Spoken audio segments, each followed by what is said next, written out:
guys, and welcome to the fish room. I'm Rachel O'Leary, and it's time for an update on the 150. As you can tell, I've been really busy.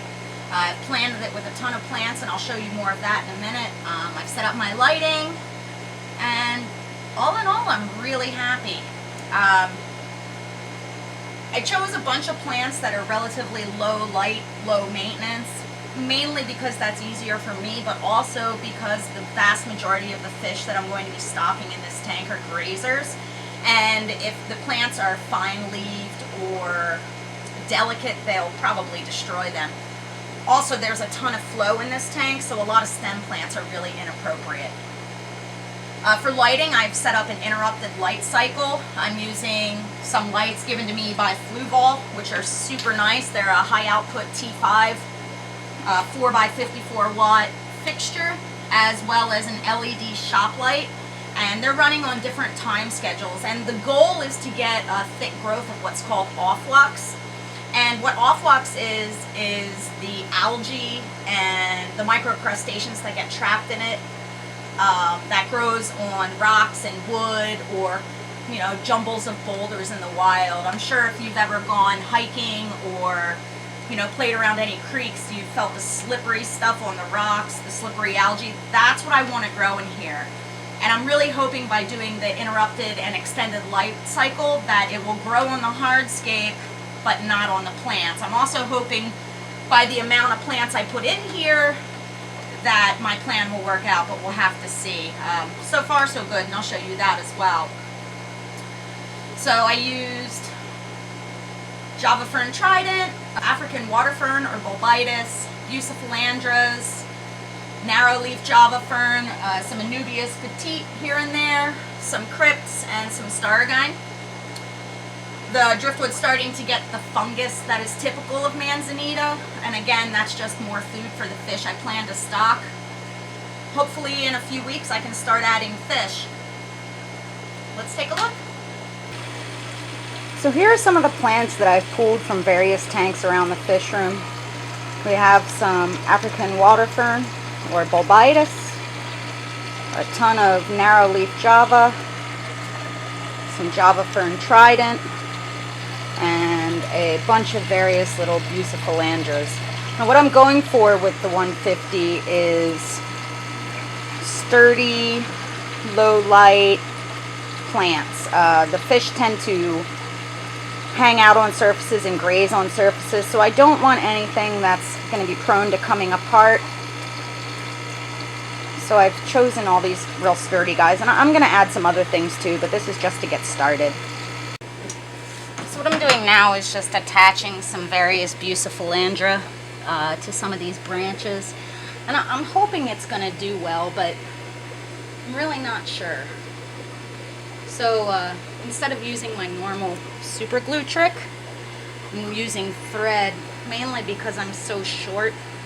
I have a difficult time reaching into this tank.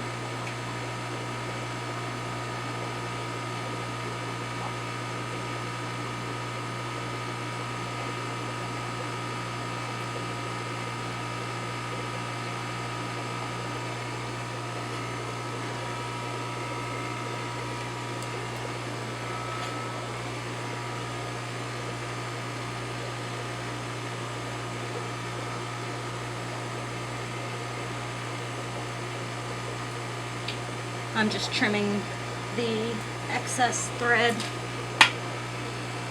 right now. It's kind of disorienting trying to do it over the tank.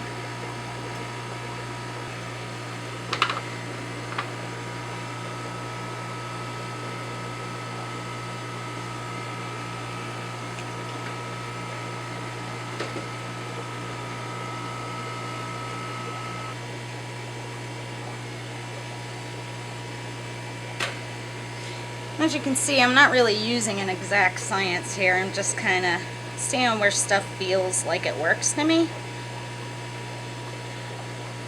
Trying to go with some of the more natural crooks in the wood and things like that. And also where I think the plants will get enough light to really do well, because this is going to be a totally low-tech tank. I'm trying to keep this relatively simple. This is some more of that really cool Physidens that we used at the Aquatic Experience tank, and I'm going to put some of that in here too.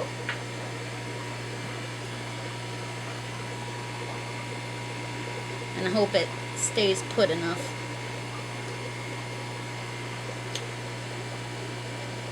And for this, I'm just picking any sort of like little nook and cranny that it may get caught in the wild.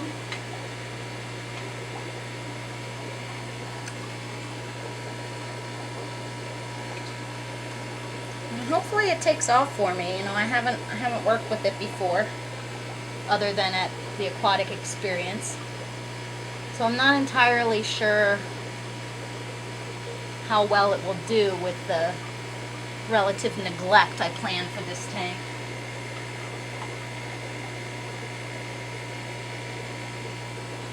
Neglect's kind of the wrong word.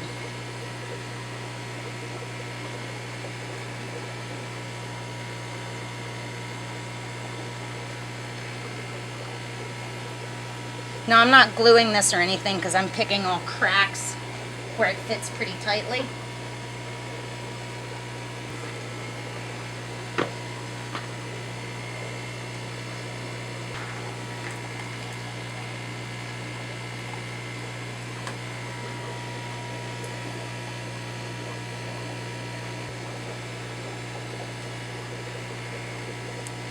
Trying to figure out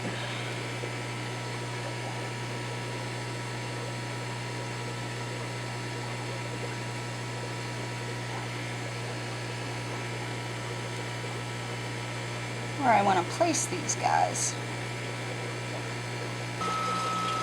You can see I'm starting to get fungus on the driftwood, and that's normal with this kind of driftwood, and it generally resolves in a few weeks. But it won't matter anyway because this tank is going to be so full of raspers, they'll clean that right up and actually really appreciate it as part of their diet. So this is what I have so far. I haven't decided if I'm going to put anything over there plant-wise or not, but I think this is a good start.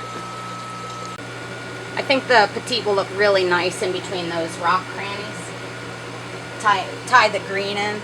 This is some of the plant I have.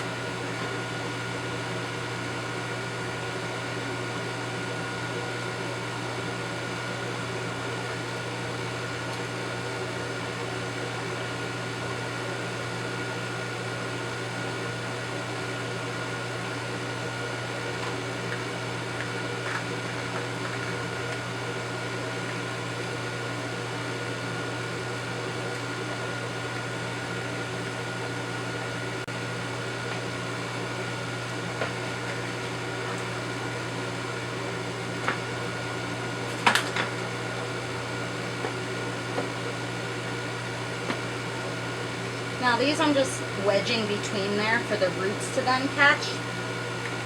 Eventually these will fill in and add a bit more dimension on this side. Just looked a little naked to me.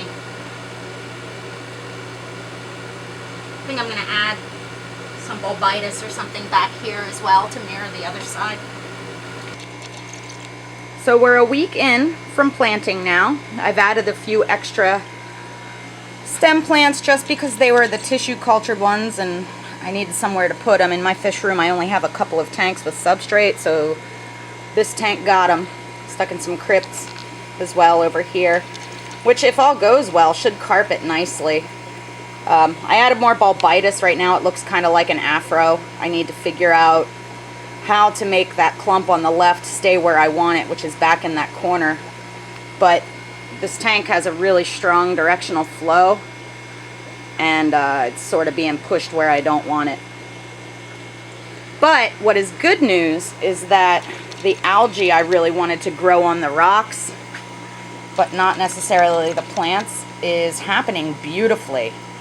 You can also see it on the driftwood. So it's really fantastic that my plan of an interrupted light cycle for this tank is producing the algae that I want, but not ruining my plants. We'll see if that continues, but for now, it's working. In another couple of weeks, I should start being able to add some of these grazers without too much issue.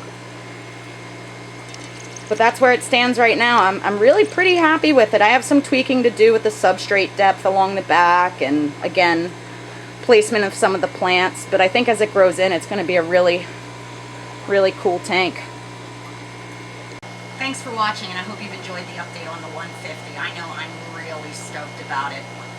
Make sure you stop by my Facebook page as well as my website, MsJinx.com, where you can find my current stock list, upcoming speaking engagements, and information on all things nano. Don't forget to subscribe as well so you don't miss any of my Tuesdays tips or Sunday species spotlights.